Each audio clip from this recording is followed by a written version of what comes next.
দূর থেকে গর্জন করে উঠল এক বিশাল বাঘ। মাঝে মাঝে জঙ্গল থেকে এসে গ্রামের গরু ছাগল নিয়ে যায়। প্রতিবারের মতো আজকেও শিকার নিয়ে বাঘটি খুব দ্রুত জঙ্গলে পালিয়ে যায়।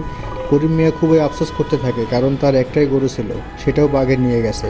করিম মিয়া কিছু বুঝতে পারছে না কি করবে। করিম মিয়া আলতো হাসলো, তার মাথায় একটা বুদ্ধি এসেছে।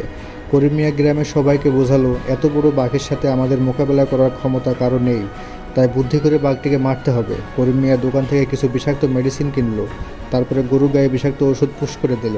করিম মিয়া জানে বাঘটি আবার আসবে। এদিকে বাঘটি অনেক ক্ষুধার্ত হয়ে গেছে। গ্রামের কয়েকজনকে নিয়ে জঙ্গলের এক পাশে গরুটিকে বেঁধে দিল। বাঘের গর্জন শুনে গ্রামের মানুষ দ্রুত পালিয়ে গেল। বাঘটি ভাবলো মেঘ না চাইতেই বৃষ্টি। বাঘটি একবারও ভাবলো না আজকে তার শেষ দিন। নিশ্চিন্তে বাঘটি তার শিকার নিয়ে জঙ্গলে চলে গেল। গ্রামের মানুষ খুশি হয়ে গেল, তারা ভেবে নিল বাঘটির আজ শেষ দিন। কিছু সাহসী মানুষ জঙ্গলে বাঘের মরদেহ খুঁজতে লাগলো। অবশেষে তারা খুঁজে পেল বাঘের বিশাল মরদেহ। গ্রামের সবাই আনন্দে কেঁদে উঠলো। তোমরা যেন লাইক অ্যান্ড সাবস্ক্রাইব করতে ভুলে যেও না।